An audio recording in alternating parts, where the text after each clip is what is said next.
함께 보시는 하나님의 말씀은요, 룻기서 2장 1절에서 7절까지 말씀입니다.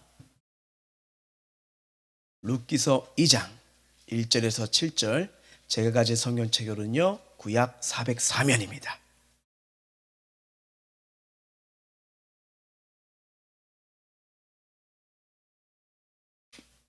자, 찾으신 줄 알고 제가 한 절, 우리 성도님들 한 절 읽도록 하시겠습니다.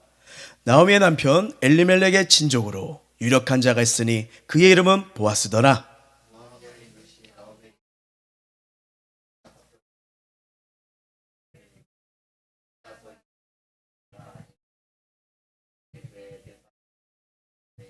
룻이 가서 베는 자를 따라 밭에서 이삭을 줍는데 우연히 엘리멜렉의 친족 보아스에게 속한 밭에 이르렀더라.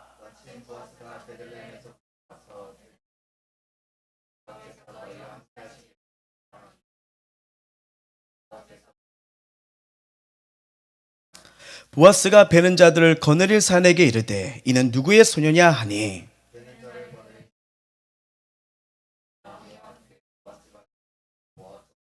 같이요 그의 말이 나로 베는 자를 따라 단 사이에서 이삭을 죽게 하소서 하였고 아침부터 와서는 잠시 집에서 쉰 후에 지금까지 계속하는 중이니이다. 아멘. 우리 다 같이 믿음의 선포하도록 하겠습니다. 시작. 나는 하나님의 살아계심을 믿습니다. 나는 하나님 바라보며 다시 도전합니다. 나는 하나님이 쓰시는 위대한 믿음의 사람입니다. 무엇이든 믿음대로 됩니다. 믿음 있는 우리에게 반드시 기적은 일어납니다. 예수가 길이고 답이다. 아멘. 우리 엠버스교회 성전 건축 기도 제목 믿음으로 읽도록 하겠습니다. 시작. 십자가 보혈의 천하 엠버스교회를 세우시고 때가 되어 약속의 땅으로 이전하여 건축할 복을 주시는 하나님께 감사와 영광을 올려드립니다. 우리 교회를 통해 천안과 아산의 영혼들을 구원하여 주시고 다음 세대의 소망을 세우는 축복의 현장, 예수님 만나는 길목이 되게 하소서. 새 성전을 바라볼 때 광야에서 노뱀을 본 자들에게 주셨던 생명소생의 역사를 주소서. 너는 강하고 담대하게 일을 행하라. 두려워하지 말며 놀라지 말라. 내가 여호와의 성전 공사의 모든 일을 마치기까지 여호와 하나님 나의 하나님이 너와 함께 계시사 내게서 떠나지 아니하시고 너를 버리지 아니하시라. 제사장과 레위 사람의 반이 있으니 하나님의 성전의 모든 공사를 도울 것이요 또 모든 공사에 유용한 기술자가 기쁜 마음으로 너와 함께 할 것이요 또 모든 주인관과 백성이 온전히 내 명령 안에 있으리라. 성전 건축은 하나님의 일이며 하나님이 하십니다. 온전히 기도로 세워지는 성전이 되게 하시고 하나님의 능력을 믿고 간절히 기도하는 햄버생 성도들 되게 하소서. 민원이 없도록 모든 주민들의 마음에 은혜를 주시고 교회 안팎으로 건축을 방해하는 이들이 없도록 목사님과 성도들이 한 마음 한 믿음 한 언어 한 순조로 하나 되게 하소서. 한 사람도 실족하지 않고 다툼과 문쟁 분열과 같은 회방으로 더럽히는 악한 영이 틈타지 못하도록 보호하시고 방해하는 어둠의 세력은 예수의 이름으로 떠나가게 하소서. 시공사인 사닥달에게 큰 은혜를 주시고 하나님을 감동시키도록 주님의 성전을 먼저 생각하고 약속과 신뢰, 정직과 전무성, 차별에 대한 설계, 기능과 미학을 갖춘 완벽한 시공으로 햄버생 교회를 건축할 수 있도록 하나님의 불꽃 같은 눈으로 지켜주소서. 공사의 안정과 주변의 여건과 모든 일정에 차질이 없도록 하시고 건축을 순조롭게 인도하사 인원이 힘으로 되지 아니하며 능력으로 되지 아니하고 오직 나의 영으로 되니라의 말씀처럼 하나님의 은혜로 세워지게 하소서. 하늘문을 여사 성전 설계 건축비 비품들이 채워지고도 남는 기적을 주시며 이때를 위해 예배하신 하나님의 언신된 사람들이 많이 일어나게 하시고 오병이의 기적이 일어나게 하소서. 감사와 기쁨으로 자연드는 예물에 복을 주사 넉넉히 드릴 재정의 축복을 모든 성도에게 허락하여 주시고 하나님의 일을 더 크게 할 수 있도록 가정과 일터와 사업장에 풍성한 복으로 채워주소서. 건축이 이루어진 순간에도 신령과 감동의 예배로 구원하는 성도가 날마다 넘치게 하옵소서. 햄버생 교회 성도들이 성령의 불을 받고 기도하고 전도하여 청전전모와 교회학교 기간에 넘치는 부흥을 주소서. 서로의 연약함과 부족함을 예수님의 사랑으로 채워주시고 새 성전에서 하나님의 사역을 능력있게 감당할 훈련받은 자들이 세워져서 새 성전에 들어올 만한 넉넉한 믿음, 은혜, 성령 충만하로 구원의 역사가 힘차게 일어나게 하소서. 우리의 기도와 헌신에 한 점의 아쉬움도 남지 않게 하시고 성령 하나 되어 기쁨과 충성으로 주의 역사를 보게 하소서.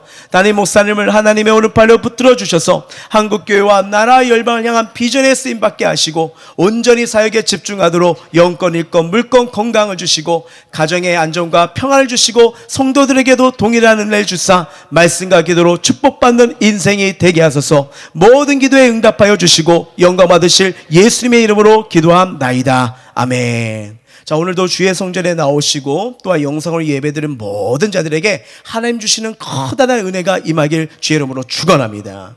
우리 옆 사람 앞에서 한번 인사했으면 좋겠습니다. 주님의 사랑이 당신을 붙들고 있습니다. 시작. 아멘. 여러분, 이거 들어오시면서 이제 엠버스의 성전건축 기도 카드가 있으실 거예요. 그래서 저희 교회 카드는 이렇게 개인적으로 할 수 있는 이런 모양이고요.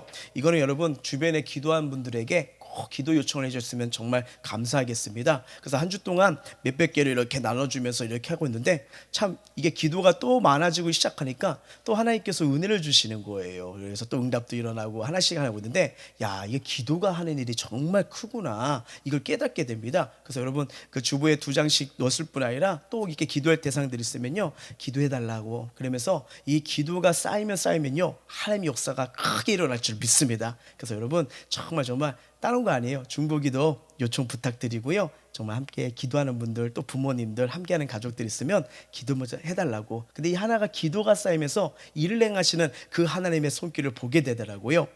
자, 사람들은요 누구나 나름대로의 이 세계관, 가치관이 있어요. 그러니까 세계관은 인생관이에요. 인생을 어떻게 보느냐, 어떻게 가느냐. 그래서 인생관은 나란 존재가 누구고 내가 어떻게 말하느냐, 어떻게 보느냐에 따라서 그 사람의 세계관이 나온 거 아니겠습니까? 그러니까 부정적으로 나가면 부정적이 그 사람의 세계관이에요. 하지만 긍정적으로 가면 그 사람의 긍정적인 세계관이 되는 거예요. 이 세계관은 여러 가지가 있는데 그 대표적으로요 모든 것을 우연으로 자연현상으로 생각하는 사람이 있습니다. 그러니까 세상의 모든 일은 시작도 끝도 없는 그야말로 뭐더냐 우연이다. 그래서 내가 책임질 것도 없고 그냥 왔다가 죽으면 끝나는 거다 하면서 이렇게 생각하는 사람이 있고요. 그런가 하면 모든 것은 법이 있고 원리가 있다고 생각하는 세계관이 있어요. 그래서 그러면서 그 원리가 누가 만들었고 누가 준 일을 생각하지 않아요. 자연의 법칙이 있듯이 생명에도 법칙이 있고 잘 먹고 잘 죽으면 된다라는 그 생각을 가진 원리가 있는 거예요. 그리고 모든 것을 은혜로 생각하는 은혜 중심의 세계관이 있습니다. 그래서 이 사람에게는요 그냥 모든 게 은혜요 감사한 거예요. 칭찬도 은혜, 책망도 은혜죠. 성공도 은혜, 실패도 그냥 은혜인 거예요. 건강도 은혜, 심지어는 질병도 은혜로 여깁니다. 그러니까 모든 것이 아름답다고 생각하는 중에 하나님이 나와 함께 하시지, 하나님이 오늘도 나를 인도하시지, 나에게 은혜 주시지, 이 은혜관이요. 이 은혜관 우리 모두에게 임하고 우리가 은혜가 회복되길 주님의 이름으로 축복합니다. 우리는 살아가면서요 이런 은혜를 가졌으면 좋겠지만 근데 우리의 또 육신의 생각과 삶의 가치관, 우리 세계관이 또 있지 않습니까? 저와 여러분은 어떠한 세계관, 어떤 생각을 가지고요 세상을 이해하고 우리의 삶을 이해하고 내가 살아가는 현장을 보고 계십니까? 우리가 이 룻기서를 보게 되면요 이 하나님이 역사하셨다, 하나님이 인도하셨다, 하나님이 이렇게 인도하였더라라는 구절은 안 보여요. 하지만 이 룻기서의 흐름 속에 하나님이 개입하시는 은혜와 능력을 우리가 발견하지 않습니까? 참 1장에서 하나님을 떠난 그 나오미의 가정 이제는 돌아와요. 추수보리 때 돌아와요. 그러면서 2장의 역사가 시작하는 거예요. 그래서 2장은 뭐냐? 룻과 보아스가 만나요. 그래서 룻은 밭에 내가 이삭을 줍다 보아스의 밭에 가게 되고요. 마침 보아스가 그때 일을 하는데 룻에 대해서 이 여인은 누구냐 하면서 질문이 전개되면서 2장이 시작됩니다. 그러면 오늘 이 2장을 통해서 하나님이 우리에게 말씀하고 싶어하는 은혜와 적용점을 뭘까요? 그 은혜에 눈이 열리길 주의 이름으로 축원합니다. 자, 2장 1절 한번 보도록 할게요. 시작.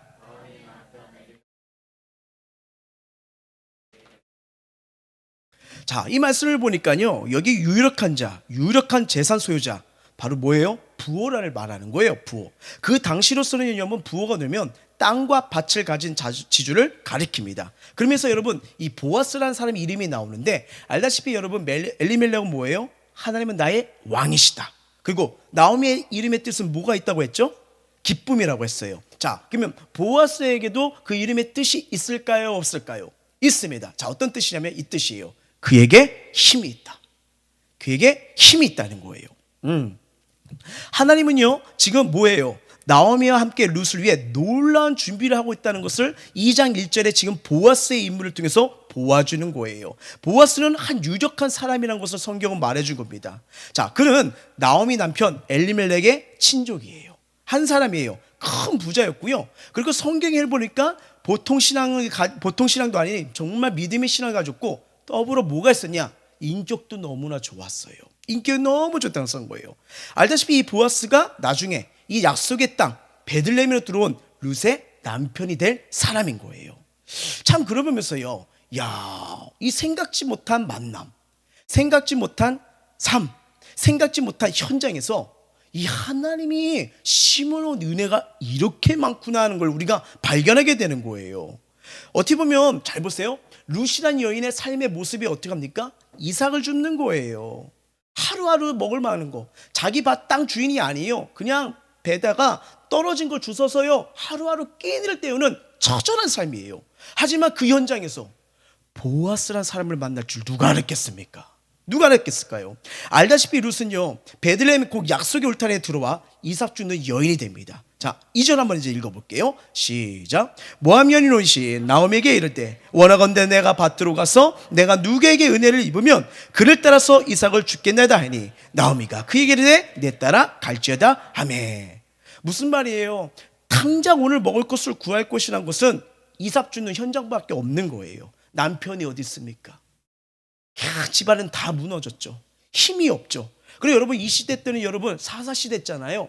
사사시대의 특징이 뭐예요? 자기 소견대로 사는 현장 아니겠습니까? 그리고 여러분 사사기를 보게 하게 되면 죄송합니다. 폭행도 많이 일어나고 겁탈도 많이 일어나요. 근데 여인만 있는 가정입니다. 되게 위기와 위험 있는 그런 삶이었던 거예요. 그렇다고 먹고 살아야 되는데 주어진 현실이 이렇다고 한탄만 할 수는 없잖아요. 내 인생 왜 그래? 내 모습 왜 이래? 하면서 계속 울고만 있는 건 아니잖아요.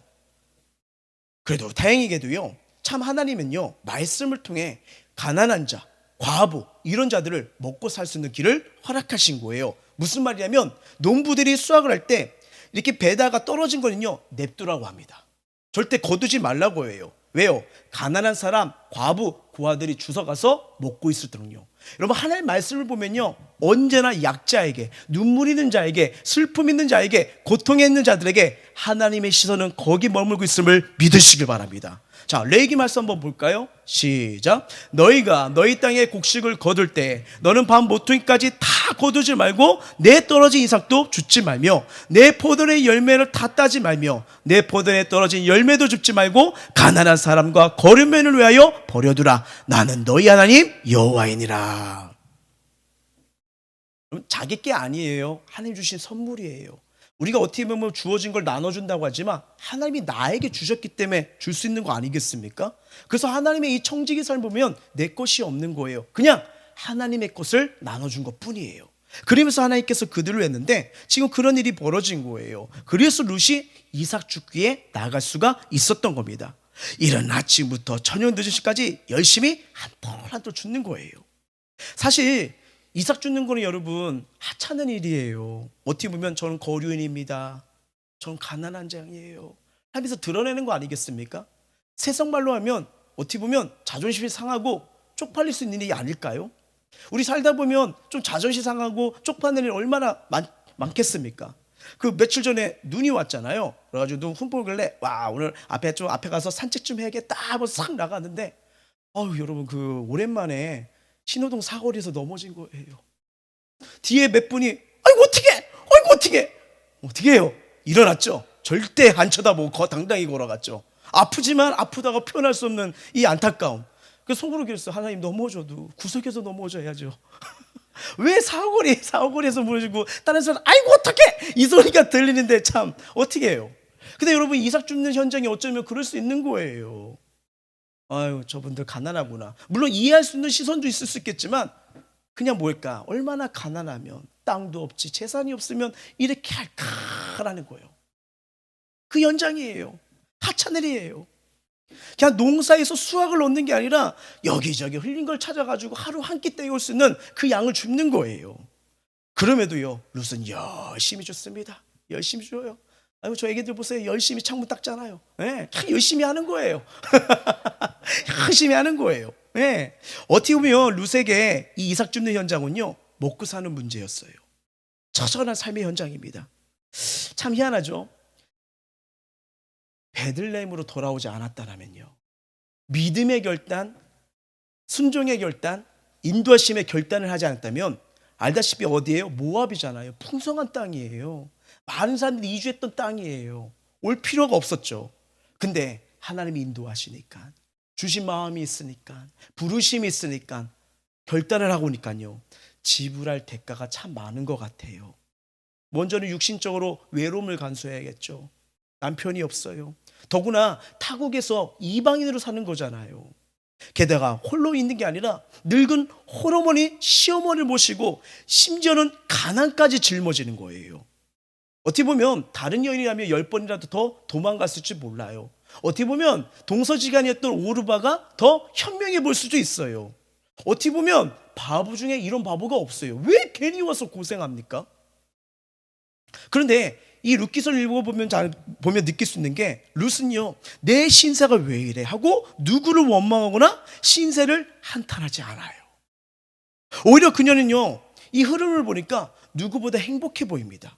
룻은 누구보다 열심히 일해요. 농사여 수확한 사람보다 더 많은 이삭을 줍고요, 하나님의 은혜를 입게 되며 오늘 주어진 삶, 오늘 주어진 이삭 줍기를 부지런히 보냅니다. 게을리게 보내지 않은 거예요. 어떻게 보면요, 많은 사람들이요, 이삭 주는 현장, 나에게 주어진 삶, 내가 해야 할 작은 일들, 내가 오늘 꼭 해야 될 일들을요, 그 현장을 우습게 여길 때가 있어요. 그러다 보니까 우습게 여기다 보니까요, 거기에 발견한 은혜, 숨겨둔 은혜, 하나님 주신 축복을 놓칠 때가 많다는 거예요. 많다는 거예요. 어떤 사람들은요, 자기가 받을 축복이 더 큰 것, 대단한 거 있으면서 난 이런 거 안 해도 돼. 난 큰 사람이야. 나의 꿈은 저쪽에 있어. 그래서 난 이런 거 안 해. 당신이 하시오. 나는 그런 거 할 사람이 아니에요 하면서 오늘을 가볍게 여기는 일, 의외로 우리에게 많다는 거 아니겠습니까? 이게 정말 많은 거예요.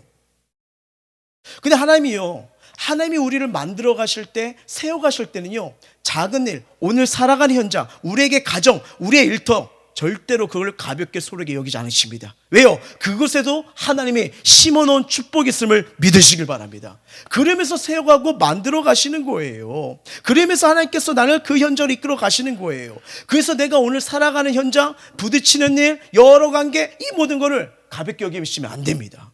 하나님이 이삭 줍는 현장을 통해서요, 어떤 만남, 어떤 축복을 주실지 모르거든요. 여러분, 혹시 이분 아십니까? 탁구 선수 현장 아시죠? 네. 정말 저분의 그 수상 내역을 한번 살펴보면요, 정말 대단합니다. 86년부터 시작해가지고요. 여러분, 그 탁구 강국이 어느 나라인지 아시죠? 어디죠? 중국입니다. 근데 나중에는 정말 그들 중국도 꺾고 우승하는 정말 그분은 분인데, 근데 이분이요, 이런 업적을 쌓기까지 남들이 하지 못하는 큰 배경이 있었습니다. 그 배경은 다름이 아닌 그녀의 기도를 들으시는 하나님이셨던 거예요. 그녀는 이 16년간 선수 생활 중 1993년 세계 선수권 대회가 가장 잊지 못할 경기라고 합니다. 그 이유는요, 바로 그 당시에요, 허리를 심하게 다치셨대요. 그래가지고 은퇴하려고 했을 때 세계 선수권 대표로 뽑힌 거예요. 훈련을 하기도 힘들어요. 근데 또 어떻게 합니까? 한 나라의 대표자잖아요. 계속 해야 되는데 훈련 마치고 오면 밤마다 울면서 기도한 게 이거래요. 하나님, 그래도 최선을 다하는 모습으로 하나님께 영광 돌리게 해주세요. 간절히 기도했답니다. 비록 몸은 약하지만, 하루하루가 훈련도 힘들지만, 몸이 아파서 더 괴롭지만, 그래도 하나님, 이 주어진 삶, 이 하루 내가 하는 이 연습, 하나님께 영광 돌리게 해주세요. 그리고 결승에서요, 중국 선수에게 완승하면서 우승한 순간 그녀는 마룻바닥에 꿇어앉아 하나님께 이런 기도를 했대요. 하나님께 무슨 기도를 했냐면, 하나님, 모든 영광 올려드립니다. 하나님께서 하셨습니다. 그 감사 기도를 드렸대요. 참 이걸 보면서 우리는요, 결과를 많이 보잖아요. 와, 대박이네, 잘 됐네, 성공했네. 그러면서 뭐예요? 나를 비교합니다. 난 뭐지? 왜 나는 아무런 열매가 없는 거지? 뒤돌아보니까 난 뭐야? 헛것이네? 이러면서 우리가 후회하고 또 좌절할 때가 있지 않습니까? 근데 그들이 거기까지 걸어왔던 것을 보는 사람들이 없는 거예요. 그들의 눈물과 쓰라림을 보지를 않는 거예요. 그냥 성공만 보고 그 성공에서 나를 지금 비교하니까 어떻게 해요? 내 삶은 허무하다 이렇게 평가를 하니까 내 자신이 어떻게 보면 어리석게 보이는 거예요. 어떻게 보면 이분도요, 그 큰일을 이루기까지 하루하루의 훈련을 무시하지 않았어요. 하루의 삶을 무시하지 않았어요. 그리고 열심히 하면서 기도로 하나님을 의지하고 거대한 훈련을 포기하진 그 매일의 삶이 쌓여가지고요, 이 업적이 나온 거 아니겠습니까? 이제는 우리는요, 시선을요, 업적과 성공만 보는 게 아니라 그 과정도 보시길 주의 이름으로 축원합니다. 이게 정말 중요한 거예요. 오늘 우리가 살아가는 현장, 이삭을 주는 삶을 우습게 열면요, 알게 되면요, 하나님의 은혜를 발견하지 못합니다. 내게 주신 작은 일도 귀하게 여기고 축복으로 여기는 지혜가 있음을 정말 우리가 깨닫길 바랍니다. 하나님은 성경이 뭐예요? 작은 일에 충성한 자를 귀하게 여긴다고 하잖아요. 사는 것이 어려울 때일수록 겸손하게 이삭 줍는 마음으로 돌아가야 됩니다. 돌아가야 되는 거예요. 왜 이런 삶이 중요하느냐? 놀랍게도요, 이 루시요, 하나님 은혜를 발견하는 스타트가 시작되는 현장이 어디예요? 이삭 줍는 현장이었어요. 우리는 룻기의 결론을 잘 압니다. 그 현장에서 룻은 밭주인 보아스를 만나 결혼하죠. 그래서 이삭 줬던 여인이 한마디로 뭐예요? 밭주인이 된 거예요. 자격이 없는 여인, 이 룻에게 어떻게 이런 일이 벌어지냐? 만약 여러분 룻이요, 오늘 힘들어, 난 안 갈 거야, 맨날 왜 내가 여기 와가지고 이런 걸 주워야 돼? 창피하게 이걸 왜 주워야 돼? 안 나갔다면요, 보아스를 만날 수가 있었을까요? 그리고 더 놀라운 거는요, 밭이 그거 하나만 있었을까요? 여러 사람의 그 밭도 있을 거 아니에요. 앞뒤로는 정대명은 밭, 이렇게 있는데 가봤더니 누구의 밭이에요? 보아스의 밭인 거예요. 와, 알고 간 게 아니잖아요. 보아스의 밭에 간 거예요. 옆집으로 갔으면 큰일 날 뻔했잖아요. 근데 놀라운 거는요, 성경이 이렇게 기록합니다. 2장 3절 한번 읽어볼게요. 시작.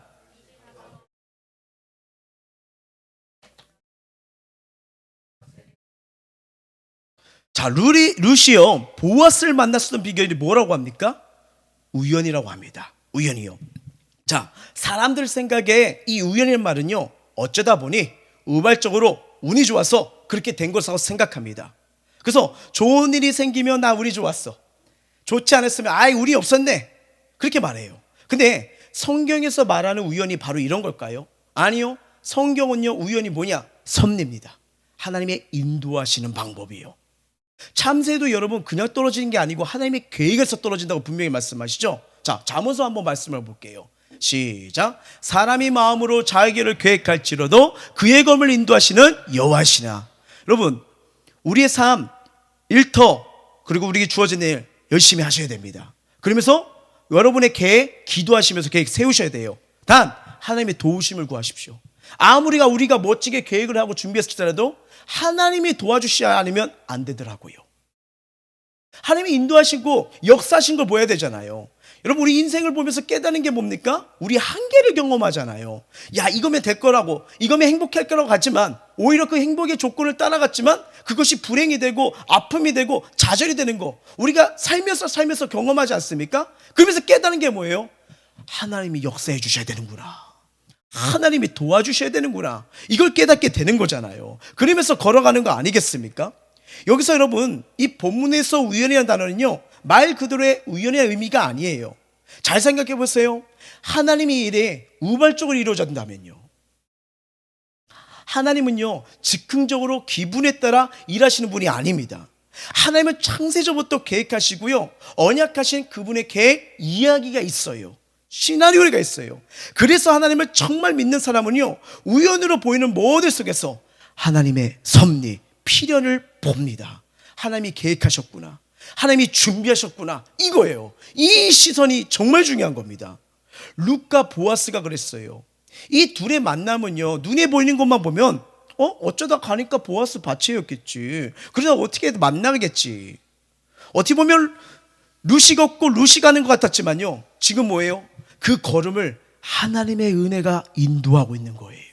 하나님의 은혜가요. 자, 4절을 보면 이게 나타납니다. 4절 상반절 볼게요. 시작. 마침 보아스가 베들레헴부터 와서. 자, 지금 뭐로 시작합니까? 마침이요. 마침 뭔가 이때를 기다린 것 같은 그 스토리의 계획 속에 딱딱 맞아지는 느낌이 나오는 게 아니습니까? 자, 성경은 마침이라고 해요. 원문을 보니까 헐이에요. 헐 같은 의미로 임한 겁니다. 그러니까 지금 이들의 만남이 어쩌다가 만남인 게 아니라 하나님이 개입하셨다는 거예요. 하나님이 개입하셨다는 거예요. 이게 뭐냐? 섭리입니다. 하나님의 섭리요. 자, 섭리는 하나님의 계획을 따라 진행되고 있는 거예요. 하나님의 준비하신 따라 계획이 된다는 거예요. 하나님 편에서 보실 때는요, 이 세상에 우연은 없습니다. 그렇다고 닥치는 모든 일이 다 하나님의 또 인도하심이라 말할 수도 없어요. 왜냐하면 하나님이 때로는요, 불순종 가운데 제약일로 갈 때는 그냥 내버려 두십니다. 자, 하나님께서 자, 오른쪽으로 가 하는데 전 싫어요. 왼쪽으로 가요. 그래가지고 거기서 막 환난과 고통을 당해요. 그러면서 뭐예요, 하나님? 하나님이 여기 인도하셨는데 왜 이러는 거예요? 이런 말을 할 수가 있나요? 할 수가 없는 거잖아요. 그렇죠? 여러분, 제가 한 60일 동안 인스턴트 음식만 먹어요. 하루 3끼를요. 햄버거만 먹고요, 치킨만 먹고요, 피자만 먹어요. 2개월 뒤에 내가 나타났습니다. 어떻게 됐을까? 한 90kg 찔 것 같아요. 그래서 제가 말을 하죠. 하나님의 인도하심에 제가 살이 90kg가 됐네요. 말이 되세요? 바로 이런 거예요. 바로 이런 거예요. 그런 불순종 가운데, 제약 가운데 하나님의 인도하시라 말할 수는 없겠지요. 근데 하나님은 그럼에도 불구하고요, 우리의 실수와 잘못이 있으면 이런 걸 가르쳐줘서 하나님의 인도라, 하나님의 인도하심을 보게끔 또 새롭게 인도하시는 걸 보게 되는 거예요. 물론 여러분 크게 보게 되면요, 하나님의 손에 있는 거 맞아요. 하나님 손에 있는 게 맞아요. 하지만 우리의 잘못을 통해서도 하나님은 역사해 주시는 겁니다. 무슨 말이냐면요, 하나님께서 우리의 잘못을 깨닫고 회개를 통해 교훈을 삼잖아요. 야, 여기 밑바닥까지 가면서 하나님이 인도하심이 아닌 반대길로 가니까 이렇게 더 힘들 거구나, 더 괴로운 거구나, 더 눈물이 나는구나. 그러면서 뭐예요? 하나님, 이제는 하나님이 인도하신 길로 갈게요 라면서 하나님을 사모하게끔 또 인도하시잖아요. 얼마나 커다란 은혜입니까? 그래서 우리의 지난 날을 돌이켜 볼 때요, 우리의 죄와 연약함에도 불구하고요, 하나님은 긍휼과 자비로 우리를 선하게 인도하셨다고 우리가 고백할 수 있는 은혜가 반드시 온다는 거예요. 자, 로마서 8장 28절 읽어볼게요. 시작.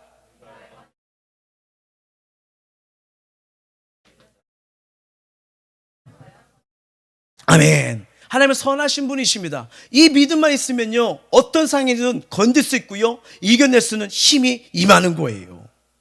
우리는 이 성경을 읽다 보면요, 따로 부연 설명하지 않아도 하나님의 일하심을 보게 되는데, 지금 룻기서가 그걸 말하는 거예요. 지금 룻기의 드라마를 써내려가는 분이 누구십니까? 하나님이에요. 지금 룻의 인생을 누가 이끌어 가시는 거예요? 하나님이에요. 지금 당장만 보면 우리는 보는 게 현실이잖아요. 이삭 죽는 여인, 집도 없어요, 남편도 없어요. 수학을 하는 게 아니라 주워 먹어가지고 그냥 한 끼 때우는 이 여인에게 인간의 시선을 보면요, 무슨 소망이 있는 거예요? 왜 괜히 베들레헴에 와서 이런 고통을 당하는 거예요? 그런데 거기에요, 하나님의 섭리가 담겨져 있다면요, 인생 역전되는 거예요. 바뀌는 거예요. 지금 하나님은요, 그 섭리를 이루기 위해서 룻은 이삭 죽는 절망의 현장, 실패 현장으로 인도한 것도 누구예요? 하나님이신 거예요. 하나님은 때로 우리를 이해할 수 없는 이삭 죽는 현장 삶으로 인도하십니다. 요셉을 보십시오. 꿈을 줬지만 노예, 애굽으로 팔려갈 줄 누가 알았겠어요?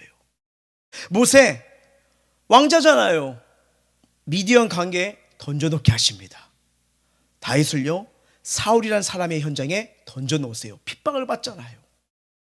그래서 우리는요, 이해할 수 없는 상황이 오게 되면 왜 나만 겪는 고난이냐고 하면서 한순간 원망이 나올 때가 있지 않습니까?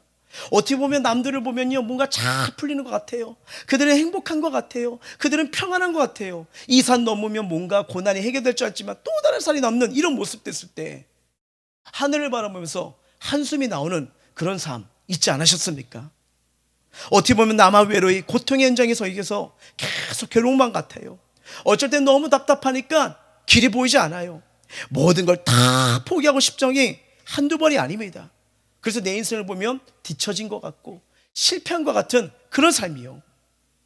그런데 이 루키서를 통해서 보여주는 게 뭐예요? 네가 보는 시선이 중요한 게 아니야. 내가 심겨놓은 은혜를 발견하고 있니? 하나님이 지금 저와 여러분에게 질문을 하시는 거예요. 왜 우리 일터에는 이런 사람만 있는 거야? 왜? 여러분, 그 군대 갔을 때 제일 깨달은 게 뭐냐면요. 저는 그 엽소대가 되게 부러웠어요. 거기 분대장은 착한 것 같아요. 막 PX 듣고 가서 먹을 거 사주고 막 이래요. 근데 우리 분대장은요, 여러분, 죄송합니다. 맨날 때려요. 그 돈을 줘요. 사오라는구나. 자기 먹을 것만 사오래요. 감사하죠. 그래도 1,000원 주고 치킨 사오라고 하면 큰일 날 뻔했잖아요. 그런데 그런 상태인데, 근데 거기 분대원 만나면 거기도 맞고 있더라고요. 우리는 낮에 맞고 거기는 그냥 밤에 맞은 거예요. 그 차이 또 말이죠. 그러니까 남들은 행복해보고 좋은 것 같지만 아니에요. 이 가정에도 보이지 않는 아픔이 있고 이 일태도 있고, 근데 하나님이 나를 심어놓은 이유가 있는 거예요. 심어놓은 거, 이걸 발견할 수 있느냐, 지금 루키서를 통해서 지금 우리에게 말해주는 거예요. 어떻게 보면요, 실패이고 좌절이고 소망이 없을지라도요, 하나님이 샘리를 깨달으면 희한합니다. 거기 하나님의 역사가 일어나는 거예요. 룻은 하루하루 살기 위해서 그냥 우연히 어느 밭에 이른 것 같지만, 하나님은 아니, 우연이 아니야. 내가 심어놓은 섭리가 있어. 지금 이걸 말하는 거예요. 그러니까 여러분, 이 하나님의 섭리를 발견해 보니까 나는 우연히 이 길을 걸어온 것 같은데, 나는 우연히 이런 상황을 만나게 된 것 같은데, 우연이 아니구나. 하나님이 계획했던 은혜가 있구나. 하나님이 이걸 주시기 위해서 나를 여기다 밀어 넣었구나. 이 은혜를 발견하시길 주의 이름으로 축원합니다. 그런데 이렇게 하나님의 섭리 가운데 있어야 할 사람들에게 누가 회방을 하냐? 먼저 사탄이 회방을 해요. 사탄의 작전 중에 여러 개 주겠는데 그 중에 하나가 뭐냐면 우리의 마음을 높여버립니다. 높아버리게 해요. 그러니까 야, 너 대단한 사람이잖아. 너 잘 살 사람이잖아. 네가 왜 이삭을 주워? 왜 이런 삶을 사? 왜 이런 일터에 있는 거야? 왜 이런 일을 하는 거야? 왜 이런 삶을 살아가는 거야? 왜 이런 가정에 있는 거야? 앞에서 막 얘기하는 거예요. 그러니까 어떻게 해요? 내가 있는 현장, 작은 일이든 모든 것을 다 부정적으로 여기는 거예요. 그러다 보니까 사단은요, 내 일터를 부정적하게 여깁니다. 우리 가정을 부정적이게 여겨요. 내 배우자를 부정적이게 여겨요. 내가 함께하는 교회 공동체를 부정적이게 보는 거예요. 그러니까 다 부족하고 우습게 여기는 거예요. 아유, 저래니까 저러지. 아유, 왜 이런데? 왜 이렇게 저런 걸 모른대? 라면서 자꾸 그렇게 판단을 하는 거예요. 솔직히 말씀드리면요, 부족한 것은 문제가 되지 않아요. 왜요? 사람은 누구나 다 부족하지 않습니까? 의인이 어디 있어요? 완벽한 자가 어디 있어요? 부족한 사람들이 모여가는 거잖아요. 교회도 마찬가지예요. 죄인들이 오는 겁니다. 부족한 자들이 옵니다. 그러니까 저 사람은 왜 그래? 몸에 할 필요가 없는 거예요. 우리도 하나님 앞에 쓰면요, 하나님이 만약에 진짜 하나님이요 공의로만 날 평가한다면요, 가까이 오지 마, 가까이 오지, 이렇게 될걸요. 근데 뭐예요? 부족한 걸 아시잖아요. 그러니까 왜요? 내게로 와, 내게로 하잖아요. 그 하나님 아니겠습니까? 우리 환경도 마찬가지예요. 부족하지 않은 사람이 어디 있을까요? 누구나 부족하지만 중요한 건 그 가운데서도 은혜를 발견하는 거, 감사를 발견하는 거, 만족감을 찾는 게 이게 복 있는 자의 삶 아닐까요? 그런데 계속 부족만 탓하면 아픔이 되고 상처가 되고 문제가 되는 거예요. 그리고 그 문제만 바라보면서 나는 왜 이 모양일까? 지질이 운도 없구나. 이렇게 싸서 무엇일까? 그래서 이 어둠은요, 내가 살아가는 삶을 자꾸 우습게 여기도록 만듭니다. 부정과 불평의 마음과 생각이 가득 차버리면요, 다 무너지고 절망하고 삶을 포기하게 만드는 거예요. 이렇게 사탄은요, 우리를 하나님의 섭리하신 이삭 줍는 자리에서 벗어나게 합니다. 그러니까 뭐예요? 한순간에 대박의 꿈을 꾸는 마음을 줍니다. 한순간이요. 대기업, 많은 연봉, 큰 사업, 복권 등으로 대박을 자꾸 꿈꾸게 하는 거예요. 그저 이삭 줍는 자리에서 성실하게 이삭 하나 주면서 하나님의 섭리를 통해서 나를 만들어 가신 은혜를 발견되는데 그걸 기다리지 못하고 떠나게 만드는 거예요. 한번 생각해 보세요. 열심히 직장 생활하는데 누가 와서 얘기하는 거예요. 그렇게 벌어서 언제 내 집 마련하고 애들 시집 장가 보내겠느냐. 한 달 월급 받아 적금 부어 언제 묵돈을 만져버리냐. 야, 로또 아니면 도박, 다단계, 유행의 자리를 해서 우리를 유혹합니다. 그런데 노력하지 않고 얻어지는 거, 이거 위험한 거예요. 성경의 말씀의 원리는 뭡니까? 심은 대로 거두리라. 심은 대로 거두리라. 심지 않은 데서 열매가 낸다? 나중에 꼭 사건 사고가 터지잖아요. 우리가 뉴스를 보면요, 심지 않은 데서 이러다가 결국 다 드러나고 터져버리잖아요. 위험한 거예요. 신앙생활 삶도 여러분 한 걸음 한 걸음 이삭줍듯 해야 되는 거 아니겠습니까? 그래야 열매를 맺을 수 있는 거예요. 은혜도 대박을 꿈꾸면 안 됩니다. 뭐 어떤 사람은 어디 가서 단번에 확 변화되고 완적 축복을 받아야 된다. 이 기도원 가야 된다. 이 기도원 가니까 손수건만 얹어도 된다. 근데 여러분 진짜 신앙생활은 뭔 줄 압니까? 꾸준함입니다. 꾸준함이에요. 대박을 꿈꾼다는 거, 한 번에 되는 거, 이거 위험한 거예요. 하나님이 이삭 줍는 현장, 우리가 살아가는 현장, 우리의 가정, 일터, 교회, 거기서 은혜를 주시는 분이십니다. 성경이 지금 그걸 얘기하는 거예요. 어떤 사람들은요, 어차피 하나님이 내 인생 개입하시니까 우린 가만히 있어도 되냐고 생각한 사람이 있어요. 아니요, 주어진 삶, 주어진 일 충실하셔야죠. 충실하셔야죠. 예수님도 이삭 줍는 분이셨습니다. 분명히 베들레헴 마구간에 태어나셨는데 그 다음날 30대 청년으로 갑자기 사역하셨네요. 회개하라, 천국이 가까우니라. 바로 이러면 우리도 놀래죠. 성경 보면서 갑자기 30세가 되셨네. 아니잖아요. 만약에 그렇게 되시면 굳이 왜 그렇게 아기로 내려오셨어요? 그냥 구름 타고 처음부터 내려오시지. 보세요, 예수님은요 목수일을 하셨어요. 고난 받으셨어요. 기도하셨어요. 순종하면서 30세 때 역사 현장에 드러나십니다. 준비하신 거예요. 다윗도 처음부터 왕이 된 게 아니에요. 목동으로 최선을 다했잖아요. 목숨 걸고 사자 곰 싸우면서 자기가 맡은 양을 지켰잖아요. 그 실력이 쌓이면서 나중에 골리앗 앞에서 골리앗을 물려쳐버리잖아요. 요셉도 처음부터 총리가 됐나요? 아니죠. 노예 생활 10년, 감옥 생활 3년, 성실하게 살아났더니 때가 되어 하나님 부르시잖아요. 그래서 참 신앙인들은요, 오늘 살아가는 현장, 오늘의 삶을 부정하지 않아요. 왜냐하면 하나님이 보내신 그곳에서 인내해야 하나님이 숨겨둔 은혜가 하나씩 발견되거든요. 그 자리를 떠나면요, 또다시 방황해야 되고 또 처음부터 시작을 해야 되는 거예요. 하나님은요, 은혜 주시기 전에 은혜를 받을 그릇으로 먼저 만들어 가십니다. 신앙생활의 대박을 꿈꾸는 것이 아니라 오늘의 삶을 성실하게 기다리며 살아가는 게 중요하잖아요. 기도 잘하는 사람이 누군지 아세요? 꾸준하게 기도하는 사람입니다. 말씀의 능력 받는 사람이 누군지 아세요? 꾸준히 말씀 보내는 겁니다. 예배 성공자가 누군지 아세요? 꾸준하게 예배 드리는 거예요. 하나님은 꾸준한 그 성실을 보는 거예요. 딴 거 아니에요. 성실이에요. 성실.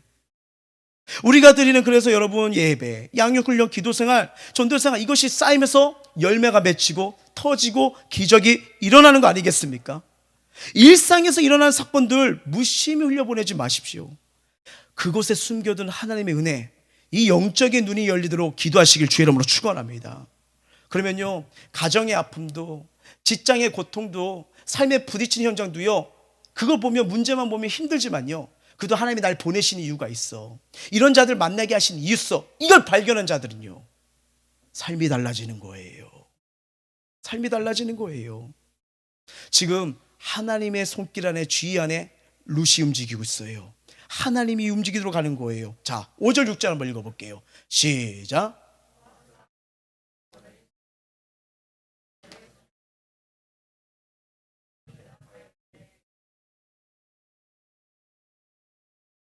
자, 눈앞에 전원적인 시골 풍경이 펼쳐지고 있잖아요. 여인들이 밭에서 일을 하고 있는데 보아스는 이러한 사람들을 물끄러미 지켜보고 있는 거예요. 근데 유난히 보아스의 시선을 사로잡는 한 소녀가 보이는 거예요. 저 소녀가 누구냐? 보아스가 거기 일하는 팀장 사안에게 물어보는 거예요. 사안이 말하잖아요. 나오미와 함께 모압 지방에서 돌아온 모압 소녀입니다. 자, 보아스가 사안에게 이는 누구냐? 물은 것은요, 룻에 대한 보아스의 뭐예요? 관심이에요. 아니, 수많은 사람들이 있습니다. 그리고 이런 일이 한두 번 겪은 게 아니잖아요. 왜 그녀에게 물을까요? 사실 룻은요, 수많은 일꾼들 가운데 끼어있는 하나의 시녀에 불과하기에 보아스는 얼마든지 지나칠 수 있는 그런 삶 아니겠습니까? 그럼에도 보아스는요, 그녀에게 지금 관심을 표해내요. 뭘까요? 하나님이 움직이기 시작한 거예요. 하나님이요, 하나님의 사랑이요, 은혜인 겁니다. 어떻게 보면 하나님께서도요, 지극히 보잘것없는 우리에게 관심과 사랑을 주신 거 아니겠습니까? 전혀 그럴 필요도 없으신데 우리를 불쌍히 여기셔가지고요, 예수 그리스도의 십자가의 죽음으로 우리의 일을 죄와 저주의 사망에서 구원하셨잖아요. 그리고 구원하실 뿐 아니라 우리를 위로해 주시고 상처를 싸매 주시고 안아주시고, 또 여기서 끄는 게 아니라 은혜 주시고 축복 주시고 꿈을 주시고 비전 주시고 사명 주시고, 또 부어지는 은혜 속에 우리 인생을 그렇게 만들어 가시잖아요. 이게 하나님의 사랑이에요. 긍휼임을 믿으시길 바랍니다. 이 5절 6절 말씀을 잘 보면요, 너무 은혜로운 거예요. 어두운 인생의 늪에서 룻을 건져내는 하나님의 손길이 움직이기 시작합니다. 하나님은요, 하나님의 사람을 축복하기 위해 하나님의 사람을 찾아내십니다. 지금 보아스가 룻에게 관심을 가진 게 아니에요. 룻을 향한 뭐예요? 하나님의 관심입니다. 보아스를 통해 룻의 인생을 건지시려고 하나님의 은혜의 신호탄이 움직이기 시작한 거예요. 보라, 이제 룻의 인생을 내가 끌어올리겠다. 보라, 여기 내가 사랑하는 룻이 있다. 만약에요, 룻이요 베들레헴에 돌아오지 않았다면요, 룻이요 오늘 싫어, 오늘 귀찮아, 안 할 거야, 안 할 거야, 왜 이삭 줍는 거 창피한데 내가 왜 나가, 이랬다면 이 만남이 이루어졌을까요? 자, 하나님의 이 섭리는요 섬세합니다. 오묘합니다. 실수가 없습니다. 지금 그 은혜가 이루어지는 거예요. 어떻게 보면 여러분, 하나님은요 이 보아스가 룻을 놓치지 않도록 지금 이 눈 안에 계속 그 쌍안경을 놓은 거예요. 다른 사람들은 안 보이는데 그 눈에 누구만 보여요? 룻이요. 룻이 예쁘고 매력적이 보이도록 지금 착시 현상이 일어나도록 지금 한 거예요. 자꾸 뭔가 끌려. 저 이 마음 알아요. 저희 아내가 저를 처음 봤을 때 이랬었거든요. 그 아내 저를 처음 봤을 때 그 우리 아내 시선 아직도 잊지 못하면 그냥 푹 빠지더라고요. 처음 만났는데. 그래요. 1부 때도 이랬어요. 반응이요. 네, 죄송합니다. 네, 시인할게요. 근데 여러분, 우리의 삶도 마찬가지예요. 우연히 고개를 돌렸는데 시선이 머물게 됐다면 자꾸 그것 때문에 기도가 나와요. 자꾸 눈에 띄어요. 관심이 가요. 마음을 움직여요. 막 기도할 때마다 가슴을 왈칵합니다. 이거 우연 아닙니다. 우연 아닌 거예요. 말씀을 듣다가 마음에 건드린 거 있다면 이거 우연 아닙니다. 그걸 붙들고 기도해야 됩니다. 그러면 뭔가 하나님이 기적을 주시게 우리 인도하시는 방편이 되는 거예요. 방편이 되는 거예요. 이게 여러분 아까 처음 설교 중반에 말씀드렸던 뭐냐면 은혜의 세계관입니다. 하나님의 시선이 뭘까? 하나님의 말씀이 뭘까? 이거요. 저 사람이 이렇게 말하니까, 상황이 말하니까, 뭐뭐가 말하니까 그럼 휩쓸리는 거예요.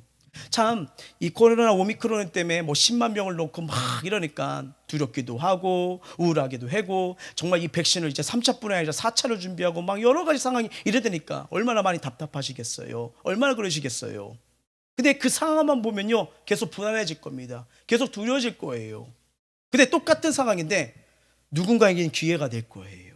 이 기회를 통해서 하나님 주신 이유가 뭐지? 이 상황에서 내가 하나님이 어떻게 하기를 원하시? 이 질문을 던지고 가는 자요, 삶이 달라질 겁니다. 왜요? 사람은요 내가 어떤 생각, 어떤 마음을 가지냐에 따라서 그 길만 보이거든요. 그 길만 보이는 거예요. 못된 길을 생각하면 계속 범죄자들은요 그 범죄의 아이디어와 창의적이 계속 일어나잖아요. 근데 선한 길을 생각하고 은혜를 발견할 사람은요 희한합니다. 계속 걸어가고 승리의 은혜를 발견하더라고요. 그러다 보니까 여러분, 이 룻기서 말씀은 지금 우리에게 무엇주는 거예요? 이삭 줍는 자리, 어떻게 보면 소망이 없고 어떻게 보면 아무 의미 없는 것 같은 그런 작은 삶, 보여주지 않는 삶, 내세울 없는 삶일지라도요 하나님이 함께 하심을 믿느냐?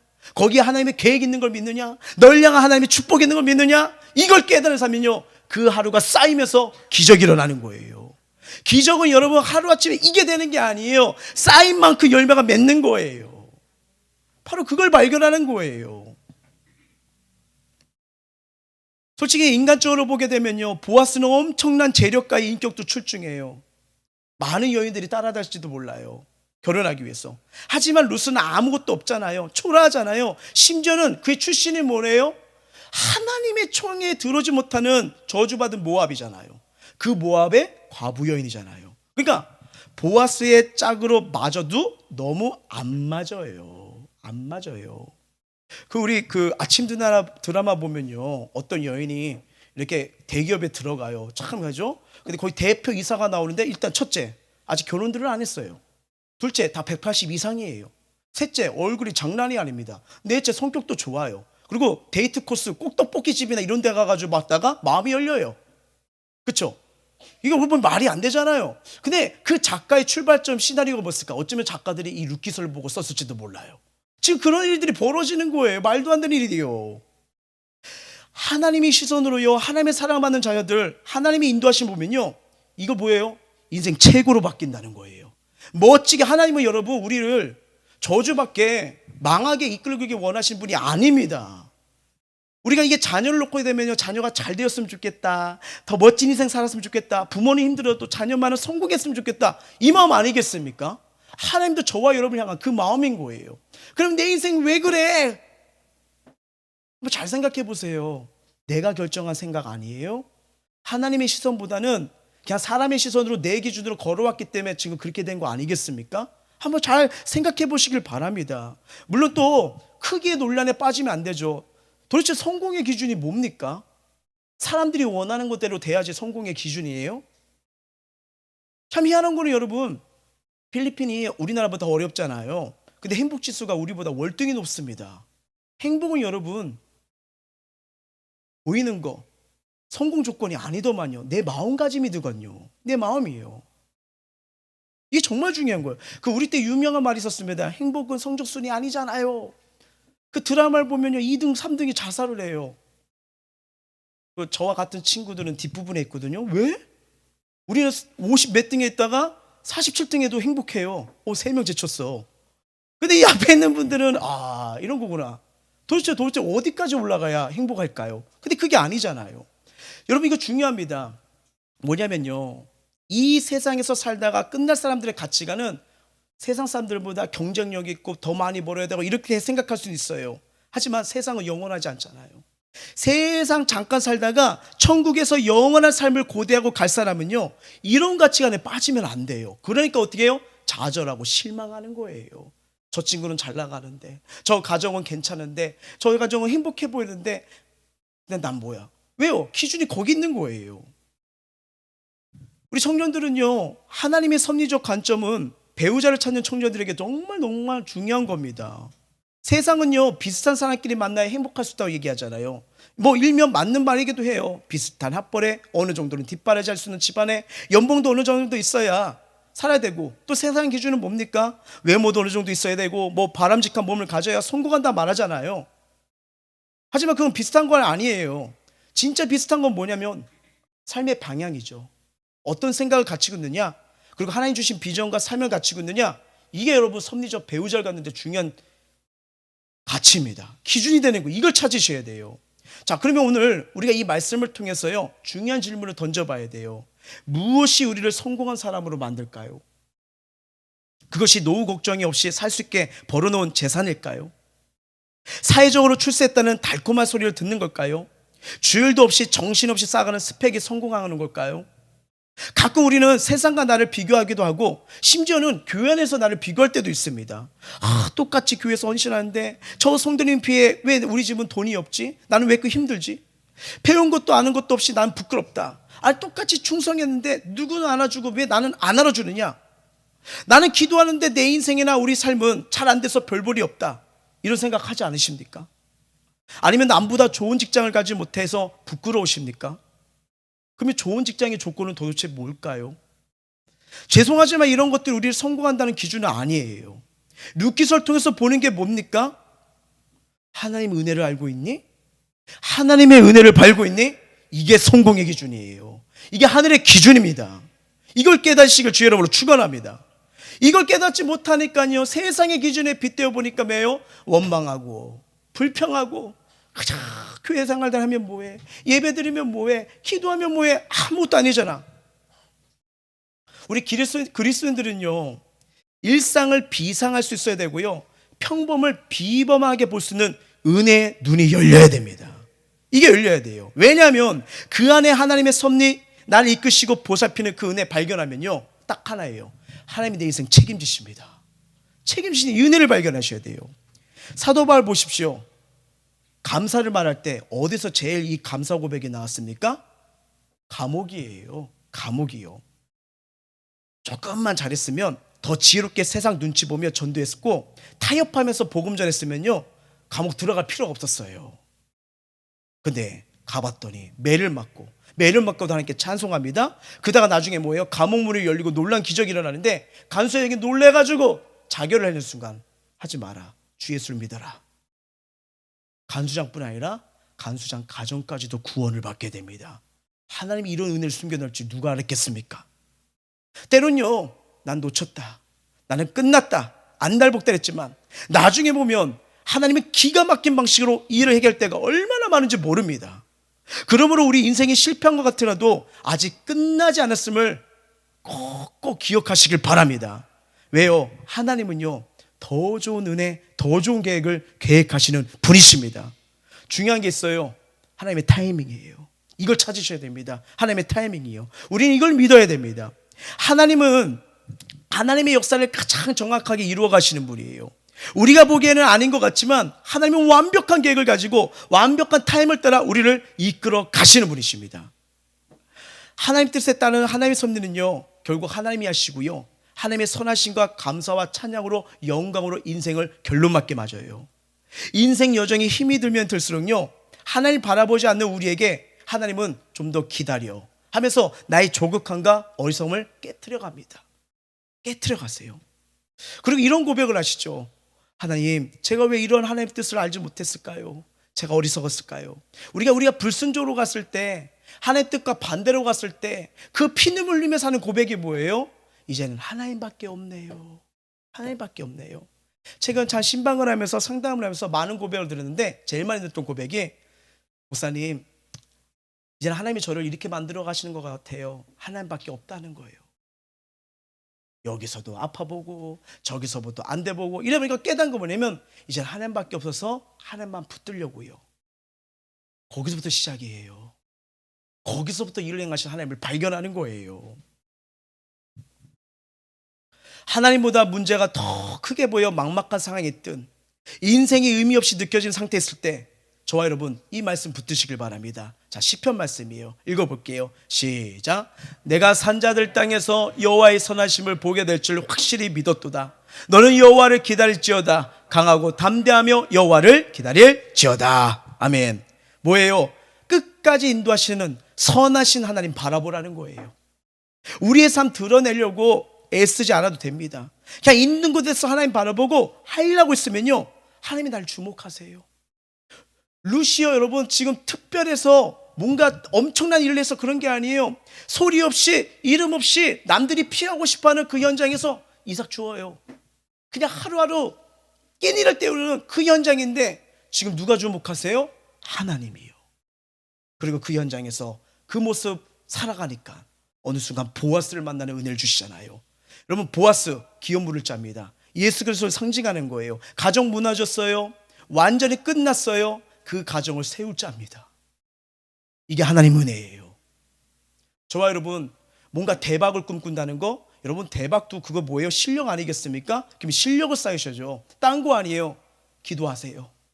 그리고 나의 가정일에, 일터일에, 해고자 하는 일에, 주어진 일에, 공부한 일에 충실하십시오.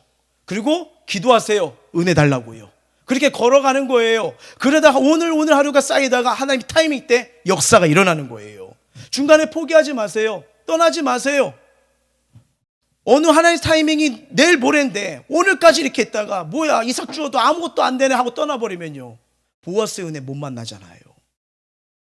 하나님의 계획은 완전합니다. 그리고 우리가 생각하는 것보다, 보는 것보다 저와 여러분의 인생을 향한, 가정을 향한, 자녀들을 향한, 우리의 일터를 향한 하나님의 계획은 큰 줄 믿습니다. 그 하나님을 신뢰하는 거예요. 바라보는 거예요. 말씀을 마치도록 할게요. 아무것도 안 보이고 점점 지쳐가는 곳, 의미 없는 것처럼 느껴지는 모든 것, 내려놓고 포기하고 도망치고 싶은 것. 근데 성경은요, 그것이 이삭 주는 현장이래요. 그것을 인도한 하나님의 섭리를 생각해 보시길 바랍니다. 그리고 감사함으로 기뻐하며 조금만 더 견뎌보세요. 나는 여전히 은혜 안에 있구나. 시간이 흘러서 하나님이 이런 복을 주시기 위해 이런 상황을 허락하신구나. 그 하나님, 멋진 하나님을 만나게 될 줄 믿습니다. 그리고 나의 인생을 이렇게 세우신 하나님을 찬양할 수 있는 저와 여러분 되길 주의 이름으로 축원합니다. 이제 우리 찬양하면서 주님 앞에 나아가길 원해요.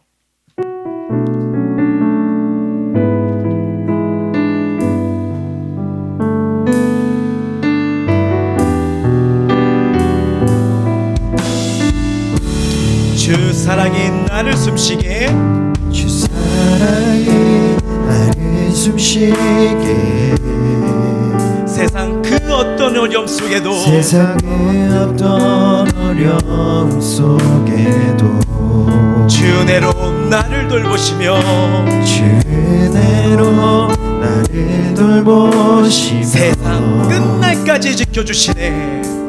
세상 끝날까지 지켜주시네. 자, 주님의 은혜, 사랑, 관심이 나잖아요. 나를 이끌어 가십니다. 주 사랑이 나를 이끄시네.